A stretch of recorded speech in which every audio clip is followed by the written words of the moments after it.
Di meja sini sudah terkumpul ratusan Ustaz nih, Ustaz. Bejibun pertanyaan Ustaz. Ini waktu kita 1 jam, mana rasa nggak akan selesai ya. Mungkin baru 3 atau 5 udah kelar nih gitu. Jadi mohon maaf kepada ikhwan yang atau akhwat yang telah mengirimkan pertanyaan tapi tidak terjawab. Tapi ana saran ke antum Ustaz, cari tulisannya yang bagus aja Ustaz. Iya. Tuh. Gitu. Yang jelek Sakit mata ini. Ana nggak sempat ini karena ana pengen dengerin juga gitu, nggak sempat sortir. Jadi yang bagus pasti itu dari akhwat Ustaz. Tulisannya. Iya. Ya silakan Ustaz. Ya, fadhil. Ada ulama Pak dulu tulisannya paling jelek Pak. Ulama terkenal paling jelek tulisannya Pak. Sampai susah dibaca tulisannya beliau. Suatu ketika ulama ini belanja ke sebuah toko buku. Dia ingin membuktikan kalau ada orang yang lebih jelek tulisannya dari dia. Ditemukanlah sebuah buku tulisannya jelek sekali Pak. Dia pun gembira, oh saya akan buktikan ini kalau ada tulisan yang lebih jelek dari saya. Dibeli sama dia. Sampai di rumahnya pas dilihat-lihat ternyata tulisan dia dulu. Nggak sadar ya Ustaz, punya dia juga. Ternyata itu tulisan Masya Allah. dia dulu. Saya nggak ingin menyebut nama ulama itu. Nanti jadi kelakaran antum.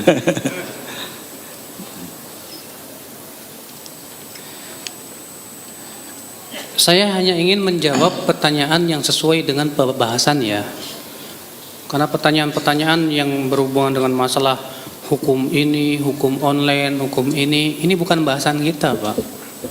Ya, jadi mohon maaf, saya tidak akan jawab dulu itu. Jadi saya akan dahulukan pertanyaan yang sesuai dengan apa? Tema. Ya, oleh ini belum apa-apa udah nanya tentang hukum online lah, makanan, Banyak pertanyaan. ajak ke mall, wah. Nanti aja lah itu.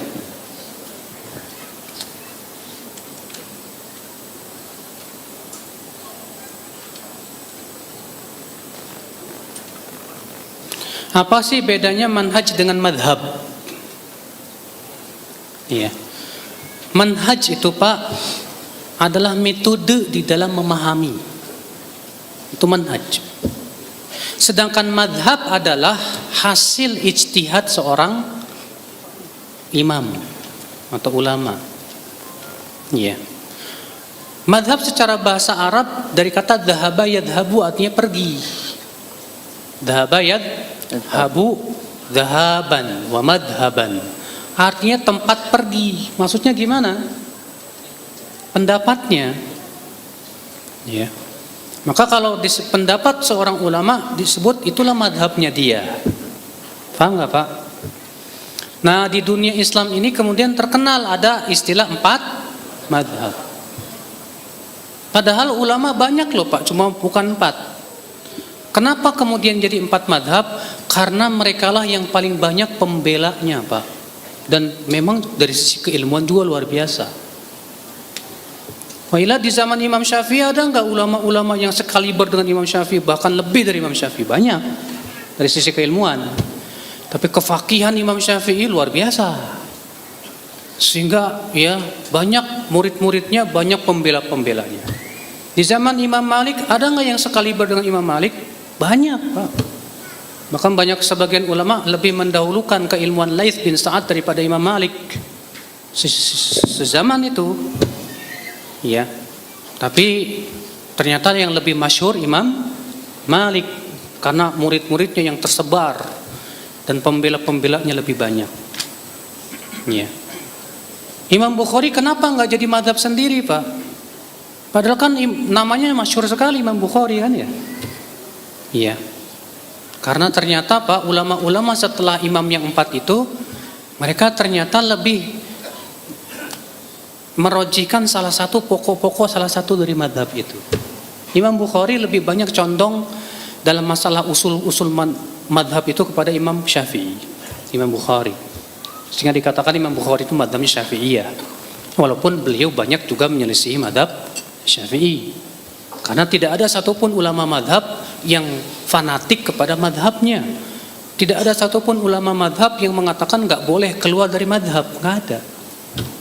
Imam Nawawi, beliau terkenal madhab Syafi'i, tapi beliau menyelisih madhab Syafi'i dalam masalah daging unta. Imam Al-Khattabi terkenal beliau mazhab Syafi'i, tapi beliau menyelisih mazhabnya sendiri dalam 119 permasalahan. Ibnu Hajar Al-Asqalani terkenal beliau mazhab Syafi'i, tapi antum baca dalam Fathul Bari banyak sekali, seringkali beliau menyelisih mazhabnya karena adanya dalil yang menurut beliau lebih kuat dan lebih rajih. Ya. Terus kenapa ulama-ulama dinisbatkan kepada mazhab? Mereka dinisbatkan kepada mazhab karena mereka lebih merojihkan pokok-pokok madhab. Karena dia merojihkan pokok suatu madhab, dinisbatkanlah kepada madhab itu. Makanya kata Ibnu Qayyim, orang awam tidak bisa dinisbatkan kepada madhab manapun, karena mereka tidak faham pokok-pokok madhab. Yang bisa dinisbatkan kepada madhab itu orang yang betul-betul faham tentang pokok-pokok madhab. Ya, paham tidak Pak? Nah ini yang akal Islam. Di Indonesia sendiri Pak, banyak orang yang mengatakan ente nggak usah banyak-banyak madhab. Kenapa?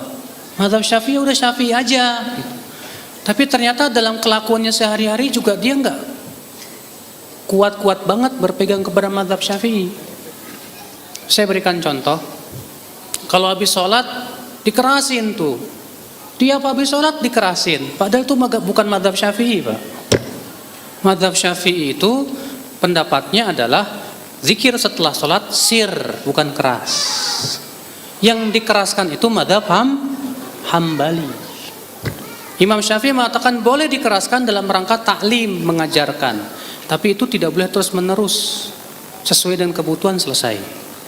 Sementara di Indonesia yang mengaku madhab Syafi'i malah melakukannya terus menerus. Jadi dalam masalah ini boleh dong pindah dulu kepada Hambali?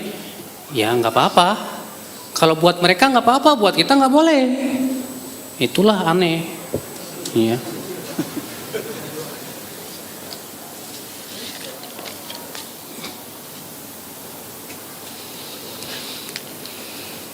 Bagaimana dengan sebagian orang yang banyak melakukan perkara bid'ah padahal sanadnya sampai ke Rasulullah? Pak, tidak setiap orang yang punya sanad sampai Rasulullah bisa dijamin akidahnya dan cara ibadahnya. Banyak ulama-ulama hadis yang sanadnya jelas ke Rasulullah, tapi ternyata pemikirannya sesat. Imam Bukhari dalam sahihnya mengeluarkan perawi hadis yang bernama Imran bin Hattan. Ya. Dia punya sanad sampai Rasulullah sallallahu alaihi wasallam. Antum pahami Pak, sanad itu bukan artinya kita punya keturunan ke Rasulullah, bukan. Sanad itu artinya kita punya rantai perawi sampai ke Rasulullah. Rasulullah itu sanad namanya. Paham tidak? Iya, itu sanad namanya. Jadi kalau Imam Bukhari nggak punya sanad karena bukan keturunan Rasul, ajib. Ini istilah dari mana sanad seperti itu? Sanad itu seluruh ulama hadis mengatakan yaitu perantai perawi yang menyampaikan kepada siapa? Rasulullah sallallahu alaihi wasallam. Iya.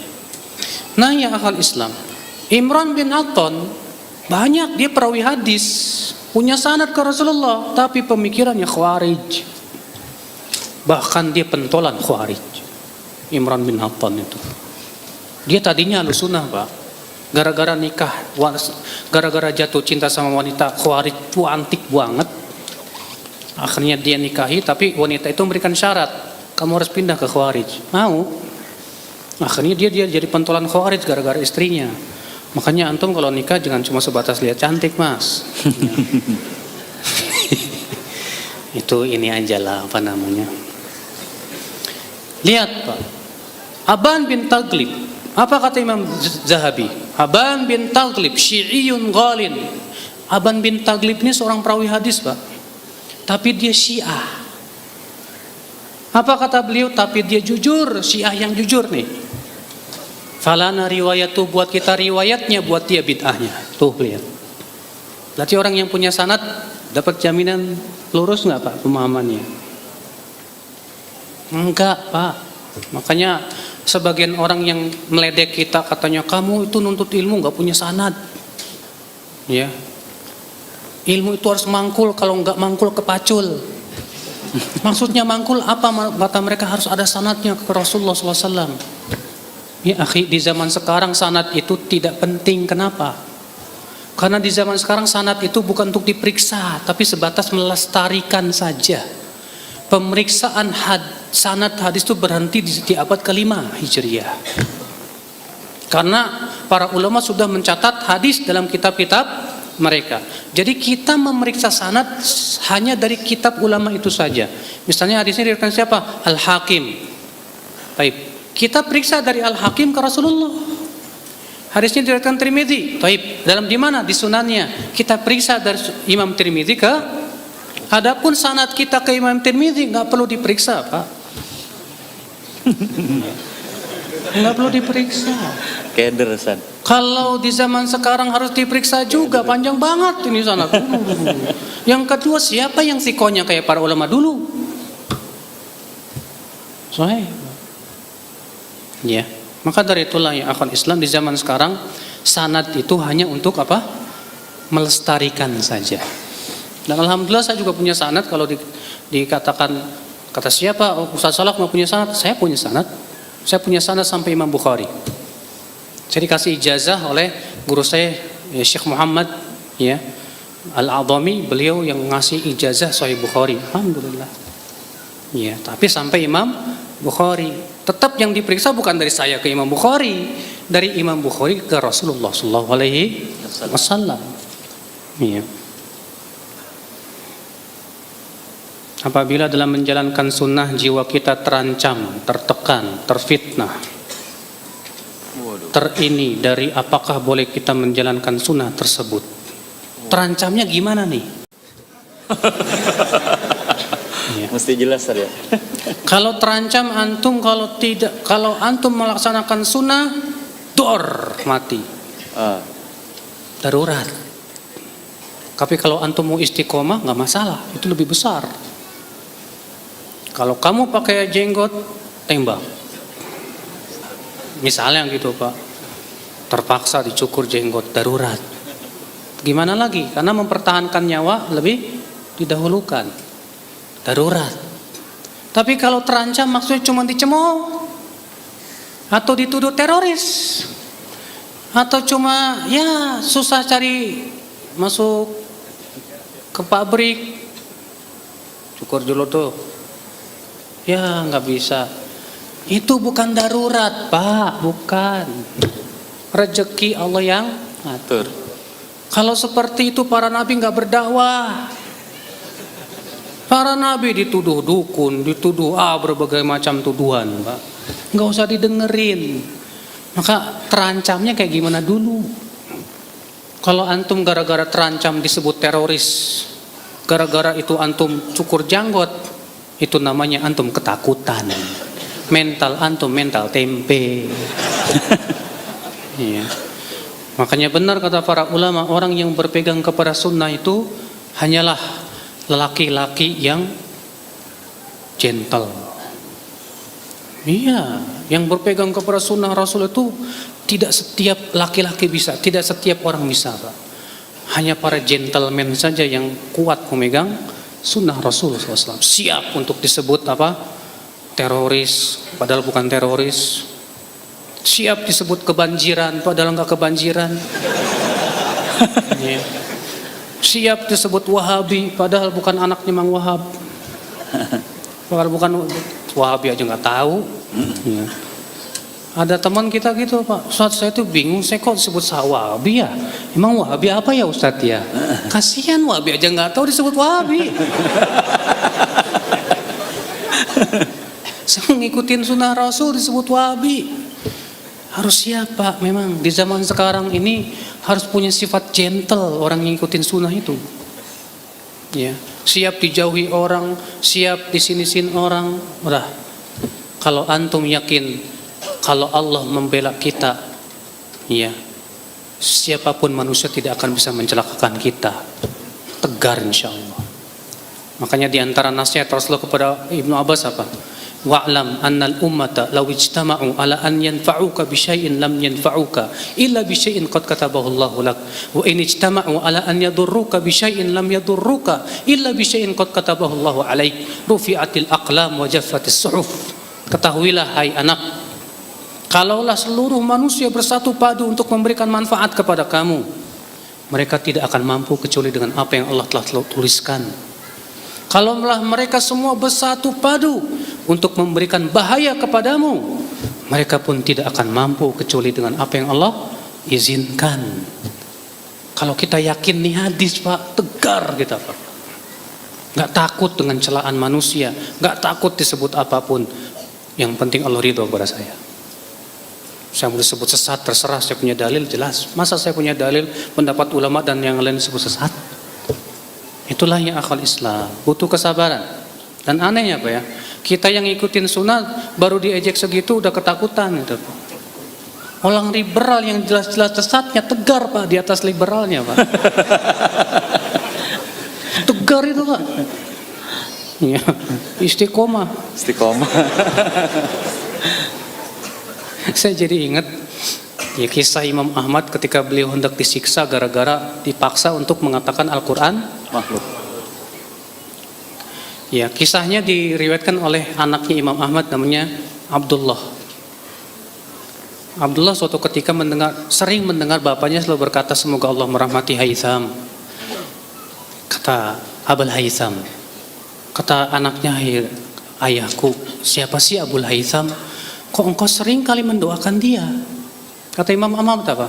Dialah di antara sebab aku kuat menghadapi siksaan. Gimana kisahnya? Ketika aku hendak dibawa ke tempat penyiksaan, bajuku ditarik oleh seseorang dari belakang. Kemudian orang itu berkata, ya Aba Abdillah, kamu kenal saya tidak? Enggak, kata Imam. Saya Abul Haytham. Saya perampok nomor 1 di negeri ini. Saya disiksa 17 tahun untuk meninggalkan perampokan, tapi saya istiqomah tidak tinggalkan. Kamu hai Abu Abdillah di atas kebenaran.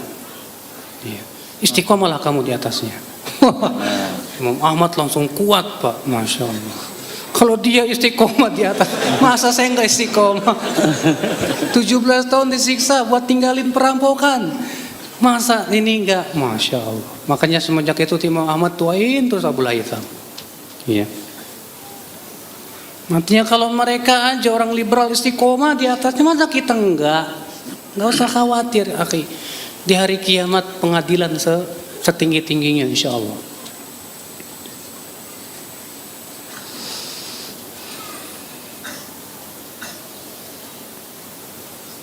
Apa pendapat sahabat jika ada orang yang melakukan bid'ah? Apakah hukum person kita apa sih ini bid'ah atau hanya perilakunya saja? Artinya personnya disebut ahli bid'ah atau tidak begitu? Apakah setiap orang yang jatuh kepada bid'ah langsung kita cap ahli bid'ah? Tidak ya akhi. Ya. Ini akhi, Ahlussunnah wal Jamaah itu bukan orang yang mudah ngecap orang lain sesat. Tidak setiap orang yang jatuh kepada kekafiran langsung disebut pelakunya apa? Kafir. Sebagaimana ini juga tidak setiap orang yang jatuh kepada perbuatan bid'ah langsung kita cap pelakunya apa? Bid'ah, ahli bid'ah maksudnya. Dan beda Pak, antara bid'ah dengan hukum bid'ah dengan hukum kafir itu jauh beda. Hukum ahli bid'ah itu masih muslim, tapi hukum kafir artinya keluar dari Islam. Nah kita ini Pak yang suka ngomong ini bid'ah itu bid'ah, dituduhnya apa? Suka kafir-kafirin. Ya Allah, saking gak pahamnya mereka tentang hukum antara bid'ah dengan kafir, jauh berbeda ya. Ya. Kapan seseorang itu disebut ahli bid'ah? Syekhul Islam Taimiyah mengatakan, seseorang yang disebut ahli bid'ah itu apabila jatuh kepada bid'ah yang disepakati oleh seluruh ulama bahwa itu bid'ah. Paham tidak? Paham gak Pak? Jadi seorang disebut ahli bid'ah itu kalau dia jatuh kepada apa? Bid'ah yang disepakati oleh para ulama seluruhnya akan kebid'ahannya. Ya, saya ingin berikan contoh Pak. Di zaman Rasulullah ada orang yang jatuh kepada bahkan kekafiran, belum dikafirkan oleh Rasulullah. Karena ketidaktahuan dia. Karena apa? Saya berikan contoh. Mu'adz bin Jabal dikirim oleh Rasulullah SAW ke Syam. Sepulangnya dari Syam, Mu'adz sampai di Madinah, di depan Rasulullah sujud ke Rasulullah. Sedangkan sujud kepada manusia dalam Islam itu termasuk kufur besar, Pak. Apakah Rasulullah mengatakan kepada Mu'adz, "Hai Mu'adz, kamu kafir"? Tidak. Rasulullah bersabda apa? "Hai Mu'adz, apa yang membuat kamu berbuat seperti itu?" Rasulullah nanya dulu ke Mu'adz.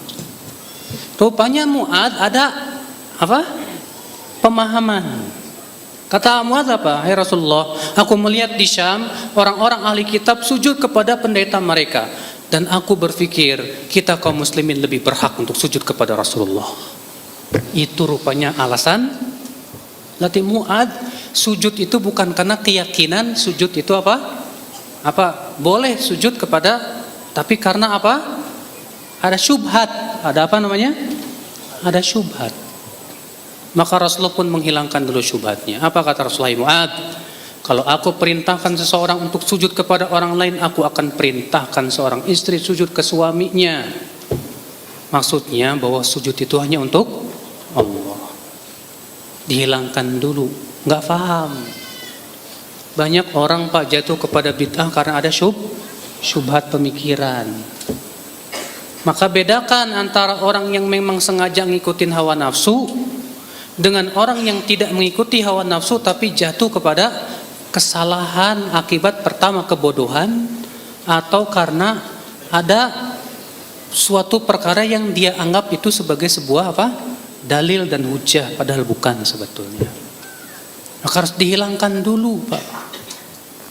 Makanya Syekhul Islam Taimiyah mengatakan apa? Tidak boleh seseorang dikafirkan akibat kesalahan sampai ditegakkan dulu hujah atau dihilangkan darinya syubhatnya. Begitu, Pak. Jadinya kita ini Pak di zaman sekarang jangan lebih semangat memvonis, tapi semangatlah untuk mendakwahi, menegakkan hujah. Naam ya akhwal Islam. Iya. Udah gitu Pak, zaman sekarang ada lagi pemahaman begini, itu orang main bid'ahin aja ya, itu pengadilan akhirat kali. Pengadilan akhirat. Jadi dia menganggap Pak, kalau kita mencap itu bid'ah berarti pelakunya pasti neraka. Ini salah besar loh Pak.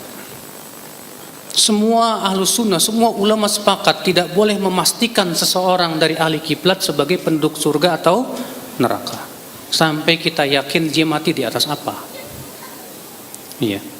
Bahkan Ibnu Taimiyah berkata apa? Orang yang terancam masuk neraka akibat kebid'ahan atau maksiat terkadang di hari kiamat tidak jadi masuk neraka. Kenapa? Bisa jadi karena adanya taubat, kita tidak tahu.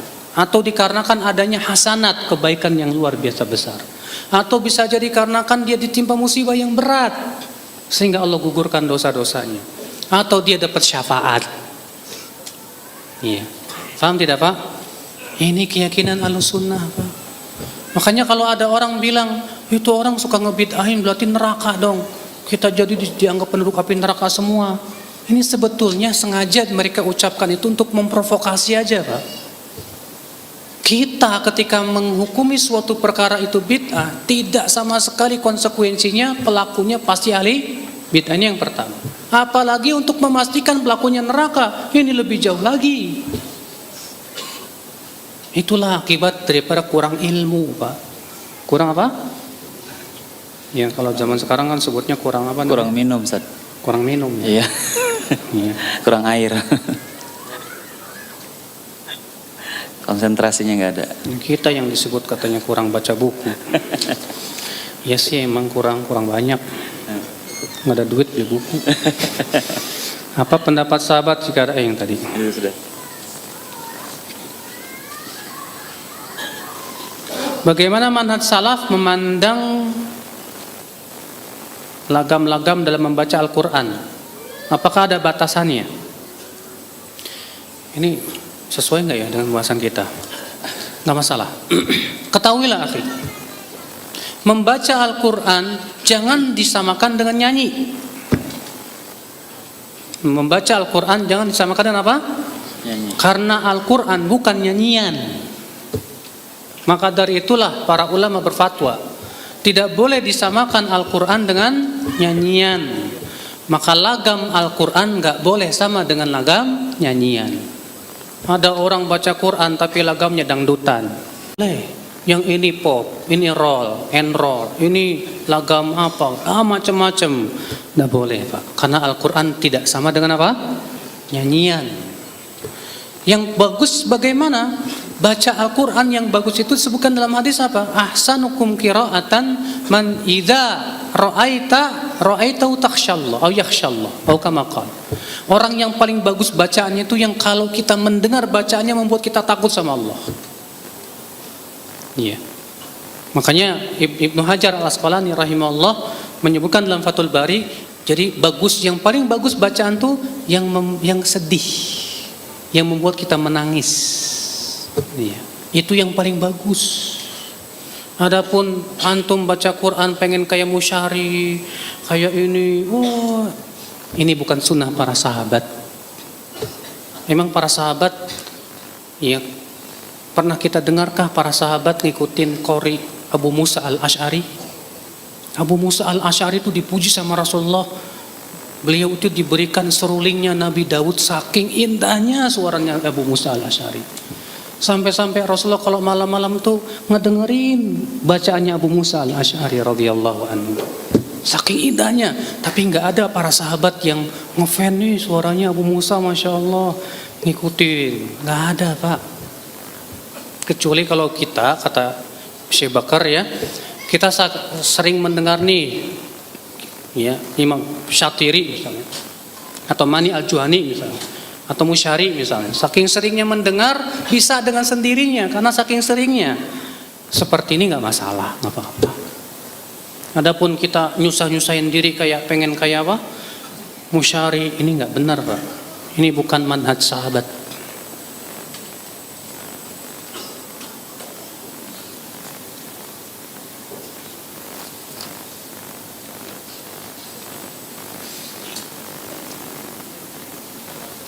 Kenapa kita tidak menyebut bahwa kita adalah pengikut Rasulullah?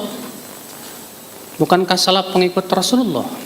Kalau antum bilang, kenapa kita katakan saja pengikut Rasulullah? Maka seakan-akan yang mengklaim pengikut Rasulullah cuma antum. Masalahnya semua umat Islam mengklaim dirinya pengikut Rasulullah. Tapi kok beda-beda manhajnya, akidahnya, pemikirannya. Semua umat Islam kalau ditanya, kamu pengikut Rasulullah atau pengikut siapa? Ya pengikut Rasulullah. Marah kalau antum sebut dia bukan pengikut Rasulullah. Iya nggak, Pak? Iya.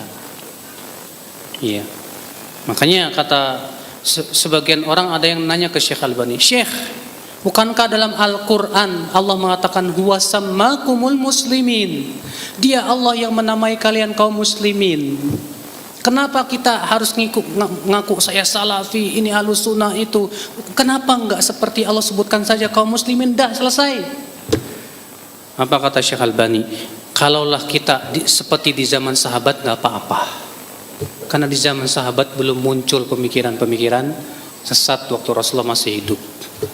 Tapi masalahnya sekarang sudah muncul ini, muncul itu. Para ulama pun sepakat untuk menamainya ahlus sunnah wal jamaah, alul hadis, dan tidak ada satupun ulama yang mengingkari penamaan itu. Untuk apa? Untuk tamayuz, membedakan diri kita dengan mereka. Tidak masalah.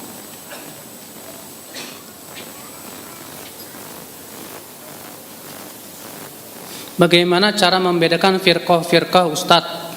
Yang satu disebut Khawarij, Qadariyah, Murji'ah. Makanya belajar, Pak. Antum kalau nggak pernah belajar firqah, antum tidak akan bisa menilai si fulan ini sesat atau tidak. Sebatas pinter bawain Al-Quran dan hadis belum tentu pemikirannya benar loh, Pak. Kenapa saya katakan begitu? Karena Rasulullah mensifati orang Khawarij apa? Yaqra'un al-Quran, mereka hafal Al-Quran, tapi tidak sampai ke Quran. Kata Rasulullah apa tentang orang Khawarij? Yaquluna min qawli khairil bariyah, mereka membawakan sabda-sabda Rasulullah.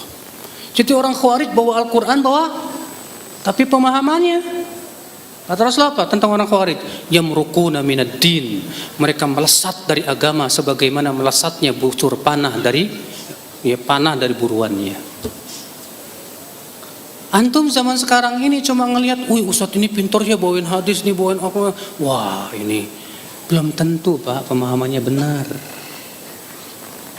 Ya. Jadi gimana dong? Makanya belajar tentang keburukan. Belajar tentang apa? Dengarkan perkataan Hudzaifah bin Yaman, seorang sahabat Nabi sallallahu alaihi wasallam.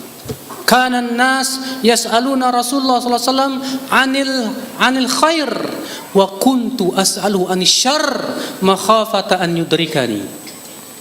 Adalah manusia bertanya kepada Rasulullah tentang kebaikan, sementara aku bertanya kepada Rasulullah tentang keburukan, karena aku khawatir keburukan itu aku lakukan. Penyair Arab berkata, "Araftu syarr la li syarr walakin li tawaqqih, wa man lam ya'rifil khair minasyarr yaqa'u fih." Aku mempelajari keburukan bukan untuk berbuat buruk, tapi untuk menjauhinya. Karena orang yang belum bisa membedakan mana baik mana buruk, dia akan jatuh kepada keburukan.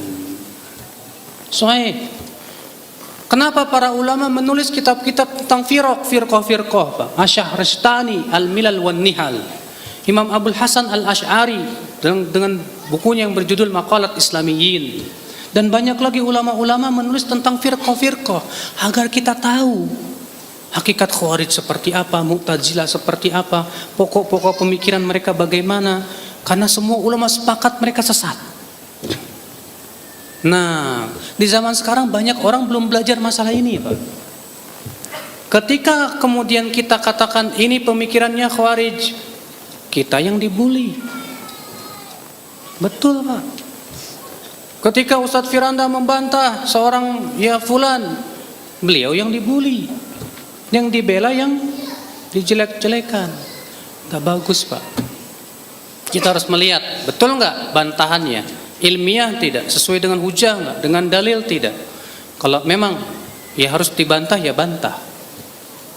Maka dari itulah saudaraku pelajarilah firqah. Pelajari tentang apa? Bagaimana Khawarij, pemikiran mereka bagaimana. Antum beli buku-bukunya. Bagaimana Murji'ah, bahwa walaupun tentunya Pak, tidak setiap orang yang jatuh kepada pemikiran Khawarij kita langsung cap dia apa? Khawarij, bisa jadi karena ketidakfahaman dia. Nggak tahu dia. Kalau itu dia kira itu akidah Ahlussunnah, padahal bukan. Ya. Nah inilah saudara-saudaraku sekalian. Maka dari itulah pembelajaran tentang masalah memahami akidah Ahlussunnah bagus. Tapi kalau kita tidak memahami akidah-akidah yang lain, kita tidak akan sempurna pemahaman kita. Antum akan semakin merasakan nikmatnya sebuah rambutan setelah antum merasakan rambutan lain asam. Ya enggak? Baru tahu ini enak banget ini rambutan. Kenapa? Setelah ada dibandingkan dengan yang lain. Demikian pula ketika kita tahu tentang sunnah Rasul, semakin nikmat sunnah setelah kita mengetahui apa?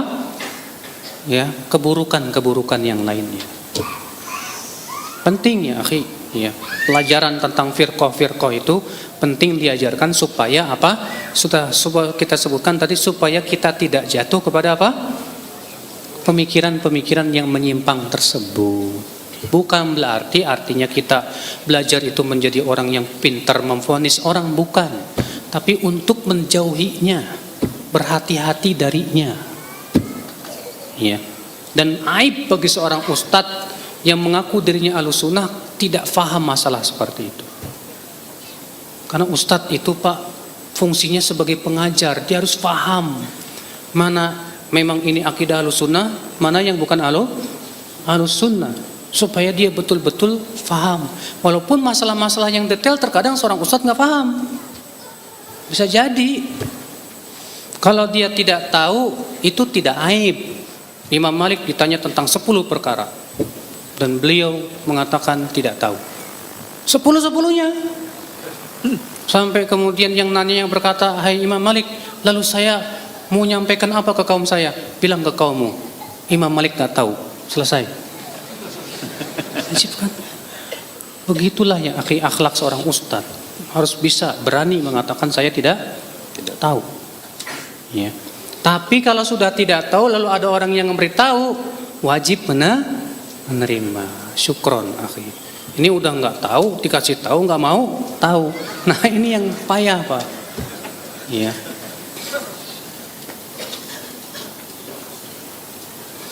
Apa benar manhaj salaf itu tidak bermadhab? Apa maksudnya bermadhab? Kalau maksudnya kita harus fanatik kepada satu madhab, nggak boleh keluar darinya, betul. Manhaj salaf tidak demikian. Karena fanatik kita hanya kepada Allah dan Rasulnya. Tapi kalau maksudnya kita merojihkan salah satu ulama madhab, pendapat madhab, maka kita bermadhab. Iya, paham nggak Pak? Jadi perkataan ini manhaj salaf tidak bermadhab, ini perkataan yang masih bersifat apa? Global. Maksudnya tidak bermadhab apa? Paham? Iya. Mau bertanya untuk menyikapi orang tua yang berbeda pendapat dalam melakukan ibadah tradisi di Indonesia. Bagaimana ya merubah cara pikir orang tua? Antum nuntut ilmu dulu deh kalau bisa. Kalau antum belum mampu, maka antum tingkatkan kemampuan. Karena untuk berdakwah butuh butuh hikmah, butuh waktu. Maka kalau antum merasa tidak mampu, maka ketidakmampuan itu Allah maafkan. Yang terpenting adalah yang antum kuatkan dulu ilmu antum deh. Kalau antum sudah kuat ilmu antum sedikit demi sedikit, sampaikan ke orang tua yang terpenting dulu. Masalah apa? Tauhid, masalah syirik, itu dulu. Masalah akidah. Kemudian pahamkan kepada orang tua tentang pentingnya kembali kepada Al-Quran dan hadis. Pahamkan kepada orang tua bahwa para ulama kita hormati, tapi bukan berarti kita mengkultuskan mereka. Tetap ulama pun kita nilai dengan Al-Quran dan hadis. Paham nggak Pak? Iya.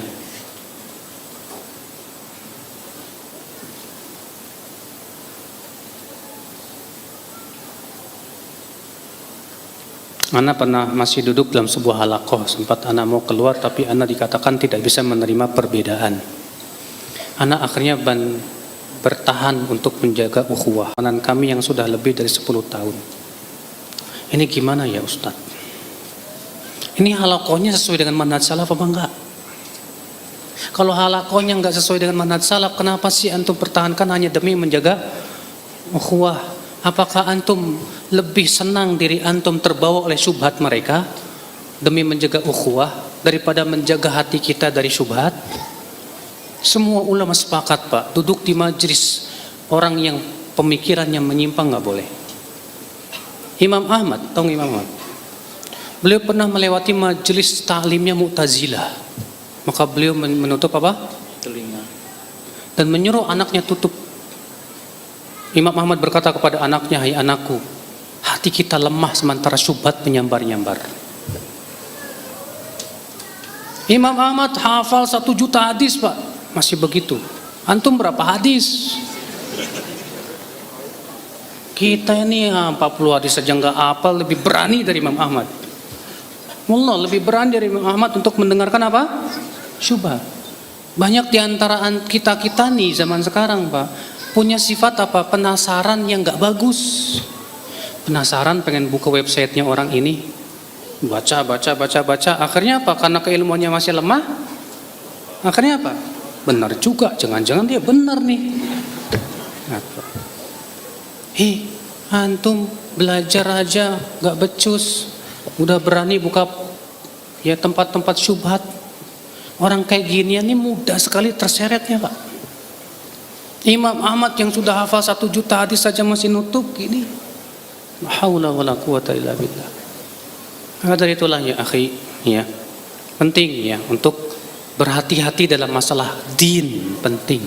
Memilah dan memilih guru itu penting sekali di zaman sekarang. Kalau di zaman Imam Ahmad, mereka berkata apa? Kami kalau mau mengambil ilmu dari seseorang, kami duduk 2 bulan memperhatikan orang itu. Dan kami bertanya-tanya ke orang bagaimana dia, akidahnya, keilmuannya dan yang lainnya. Sampai-sampai yang bertanya, apakah kamu hendak menikahkan dia dengan anakmu? Sekarang enggak, kita enggak punya manhaj seperti itu. Ya. Imam Barbahari yang wafat tahun 327 Hijriah sudah mengingatkan jauh-jauh hari zaman, berapa abad yang lalu. Ya, idza i'lam rahimakallah, unzur rahimakallah, lihat oleh kamu setiap orang yang berbicara dalam agama di zamanmu itu. Jangan tergesa-gesa untuk kamu ambil atau untuk kamu tolak. Sampai kamu periksa ada enggak seorang sahabat atau ulama terdahulu yang mendahului. Kalau tidak ada, buang jauh-jauh. Kalau ada, pegang. Itu Imam Barbahari, Pak. Kalau kita kan manhaj kayak gini nih asing dan aneh. Sementara kita menganggap saya manhaj salaf. Tapi karena kurangnya pemahaman tentang hakikat manhaj salaf, akhirnya manhaj yang lain pun dilalap juga. Iya. Bahkan sebagian orang mengatakan apa? Oh, kalau masalah ibadah saya ikut yang ini, masalah akhlak saya ikut ini, masalah ini, masalah ikut ini. Ya akhi, emangnya para sahabat tidak mencukupi kita ya?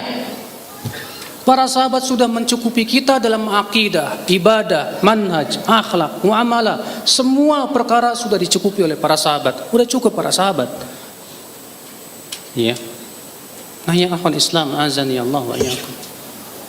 Maka dari itulah ya akhi, jadikanlah para sahabat sebagai apa? Parameter kita dalam memahami din. Allah. Jam berapa, Kang? 15 menit lagi, Ustaz. 15 menit lagi.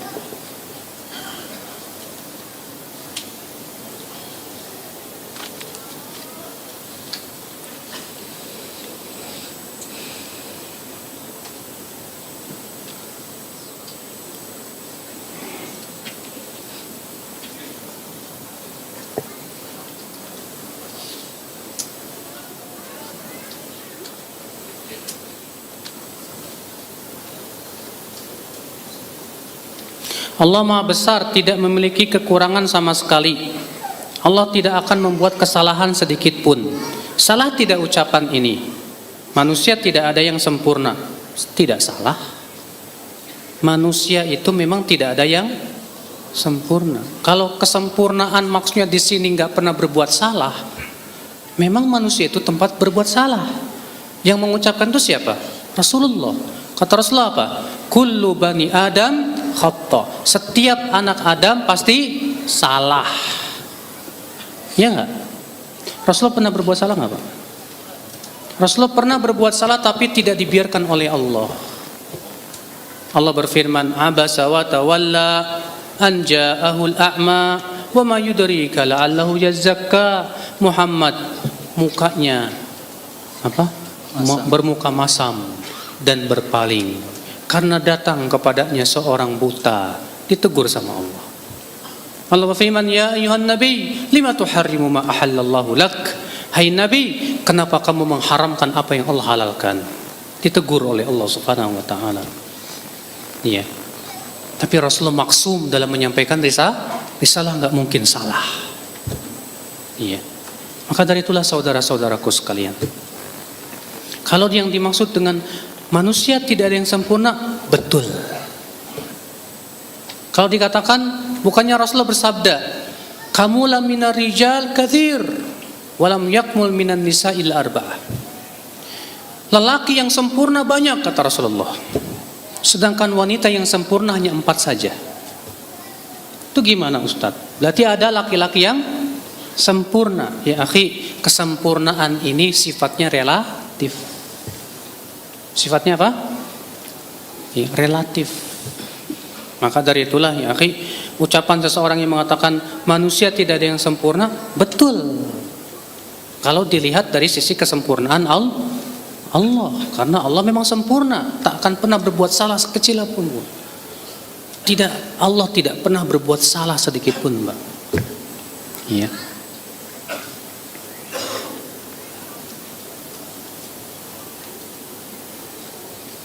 Ustadz, banyak jilbab cadar dibilang teroris. Terus kita harus gimana? Ya sabarlah.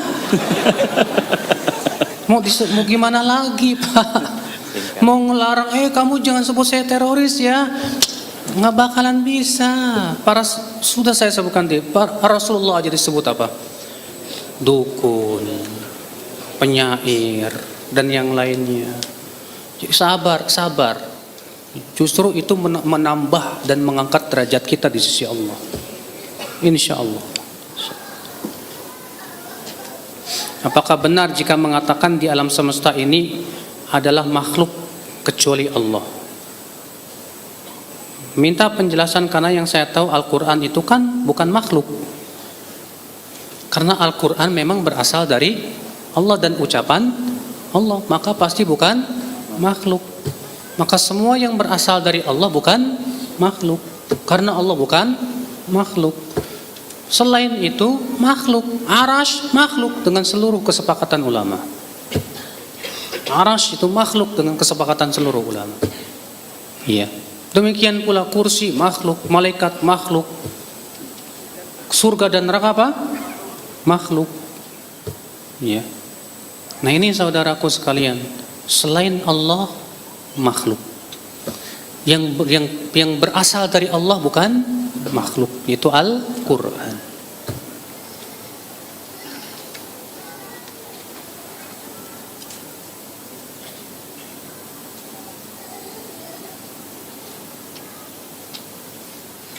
Bedanya manhaj salaf dengan manhaj tarwiyah apa sih Ustadz? Pak, salaf itu nggak pernah mengkotak-kotak orang suh halakoh dengan satu murabi, Pak. Di tingkatan murabi ini, tingkat ada murabi lagi, murabi lagi, murabi lagi. Yang jadi murabi kakak kelas seniornya. Mana ada salaf seperti itu, Pak? Dalam Islam itu nuntut ilmu kepada orang alim ulama, bukan murabi. Makanya sistem seperti itu halakoh pakai murabi, no. Yang ini nggak boleh ngaji kepada yang lebih tingkatannya gini. Ini tidak pernah dikenal oleh salafus saleh. Salafus saleh ngaji ini ngaji ke sahabat ini. Siapapun dia ulama berilmu diambil ilmunya. Para tabiin begitu juga. Mereka tidak pernah memilah-milih. Saya lagi ikut halakohnya Ibnu Abbas, nggak boleh yang lebih tinggi. Mana ada manhaj seperti itu, Pak? Ya. Maka dari itulah ya akhwat Islam. Adapun kalau maksudnya begini, ini tingkatan pemula, jangan dulu naik ke tingkatan yang lebih tinggi dalam artian menuntut ilmu. Naam, kalau seperti itu betul, karena tidak mungkin orang yang pemula langsung ke tingkatan yang lebih berat keilmuannya. Antum belum pernah belajar usul fikih, bahasa Arab, tahu-tahu duduk di majelis bahas kitab Bidayatul Mujtahid. Uyang, Pak. Bengong, siapa maksudnya ya? Kenapa? Karena bukan tingkatan antum. Iya. Terkadang aja ya, seorang doktor yang masya Allah ilmunya luar biasa, contoh Dr. Erwandi, kalau ngomong masalah fikih muamalah antum bengong. Maksudnya apa sih? Ya. Karena antum belum saatnya belajar, antum belum punya dasar misalnya. Sering terjadi seperti itu enggak? Sering terjadi. Maka kalau kita belajar harus dari dasarnya dulu. Fikih dasar, akidahnya dasar, kitab-kitab dasar, kuasai dasarnya sudah dikuasai, naik. Kalau seperti na'am, ini sesuai dengan manhaj para ulama, sahih seperti itu. Adapun mengikatkan diri dengan sebuah halaqah tertentu, murabi tertentu dan yang lainnya sama sekali bukan manhaj salaf.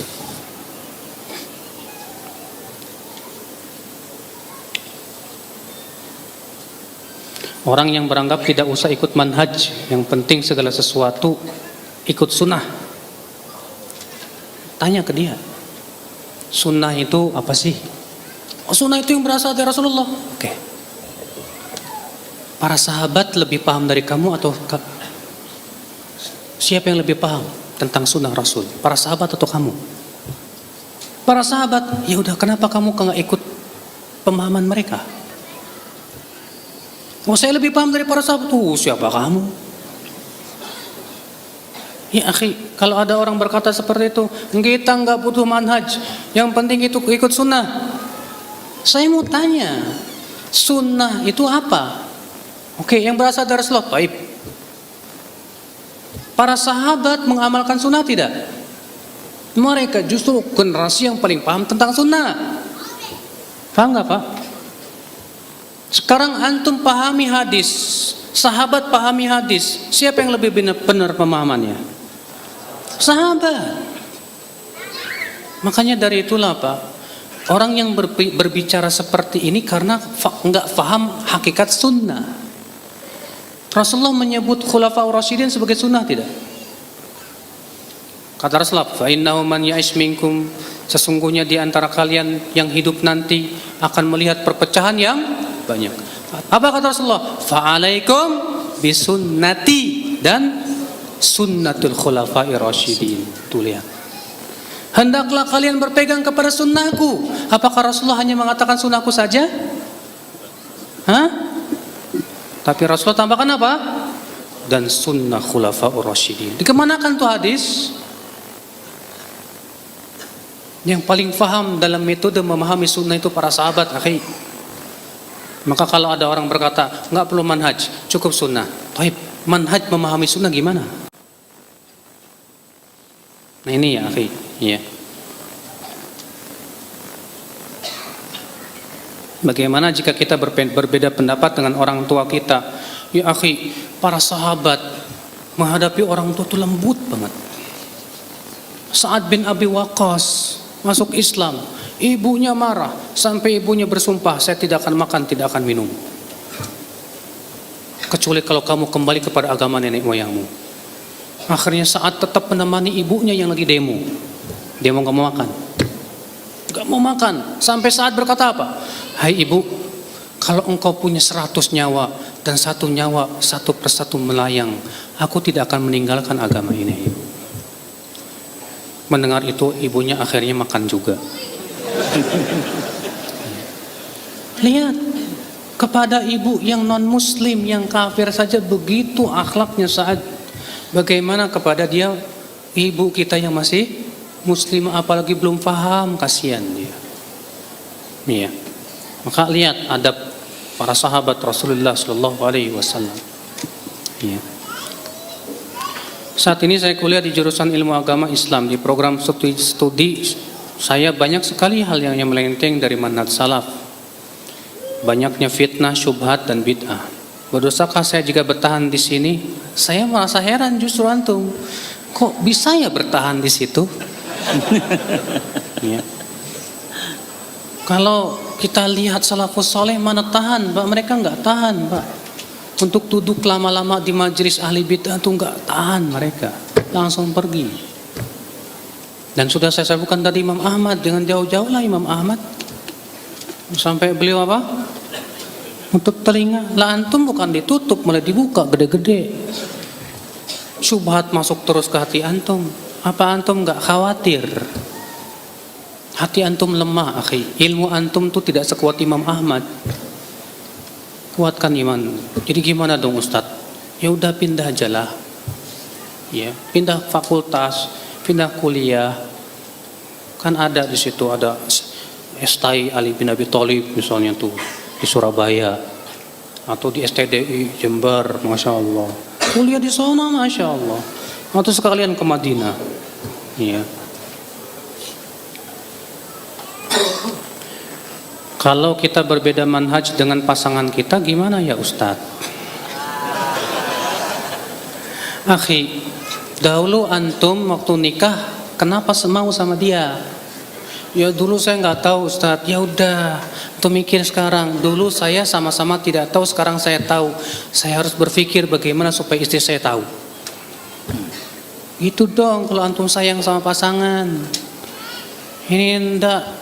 Karena udah merasa ikut manhaj salaf, istri wah cerek, wah kasihan nih akhi. Dia pun karena ketidakfahaman dia, apalagi wanita banyak lemah pemikirannya. Kan Rasulullah mengatakan di agama itu, wanita itu kurang akal dan agamanya. Antum sebagai orang yang sudah faham, coba ya berikan cara yang bagus dan menarik kepada istri. Jangan dengan suara keras, jangan dengan marah-marah, apalagi melotot. Jangan. Perlihatkan bahwa manhaj salaf itu manhaj yang indah. Sunnah itu indah. Lihat bagaimana Rasulullah mengajar orang yang bodoh, Pak. Lembut banget. Ada orang Arab Badui masuk ke masjid, kencing di masjid, bukan sholat, kencing. Rasulullah marah, melotot, enggak. Rupanya para sahabat yang marah, mau dihentikan. Rasulullah bersabda apa? Biarkan dia kencing. Setelah selesai Rasulullah menyuruh satu ember diguyurkan. Lihat lembutnya Rasulullah. Ada lagi sahabat yang baru masuk Islam, Pak.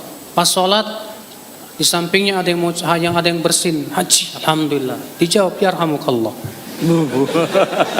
Muka para sahabat semua melotot ke dia, Pak. Ngomong lagi, kenapa kalian pelototi aku? Setelah selesai sholat, kata sahabat ini apa? Demi Allah, aku tidak mendapatkan guru yang lebih baik dari Rasulullah. Demi Allah, beliau tidak mencaciku, tidak pula menghardiku. Beliau mengucapkan kepadaku dengan kata yang lembut, sholat tidak berhak dimasuki oleh kata-kata seperti itu. Lihat, ikuti manhaj Rasul. Ya. Dan para sahabat setelah itu melihat Rasulullah begitu, mengikuti gaya Rasulullah. Rasulullah lembut kepada orang bodoh, lembut. Ya. Ikhwata Islam azani Allah wa iyyakum, maka dari itulah, apalagi sama pasangan antum, berusahalah untuk, ya, kalau memang beda manhaj, antum pahamkan. Ya, istriku sayang, ya, kenapa saya ikut kajian sunnah? Ini loh alasannya, ini dalilnya, ilmiah, antum ilmiah dong. Hujahnya, qala Allah, qala Rasulullah, qala sahabat, qala tabi'in, perkataan ulamanya. Kan kalau ilmiah enak, Pak, ya kan? Ini alasannya kenapa saya ikut sunnah. Ya. Begitu. Setengah 12. Alhamdulillah. Selesai Ustaz. Masih banyak. Tapi ada satu pertanyaan Ustaz. Tadi kan untuk memilih itu yang udah nikah Ustaz ya. Nih ada masalah buat teman-teman kita yang masih jomblo nih Ustaz. Kalau pengen nikah sama yang semanhaj, rasanya sedikit banget akhwatnya ya. Atau siapa di belakang? Oh, belakang banyak Ustaz ya. Ya, buat yang jomblo silakan cari yang di belakang. Sebetulnya sih bukannya sedikit, tapi nggak ada keinginan. Oh gitu Ustaz ya. Iya. Nggak ada keinginan nyari, banyak sebetulnya. Banyak ya Afi. Masalahnya kan syaratnya terlalu berat Pak, syarat Bukhari. Nah, jadi ya. Ustaz, tolong cariin akhwat, gimana? Yang kayak bintang film lah. Ya Allah, kalau kayak gituan saya malas Pak, terus terang. Ya. Makanya dari itu antum kalau pengen syaratnya yang cantik banget, ngaca dulu deh. Itu di luar tema ya. Baik, saya kira cukup. Billahi taufik, subhanakallah bihamdik, asyhadu an la ilaha illa anta, astaghfiruka wa atubu ilaik. Wassalamualaikum warahmatullahi wabarakatuh.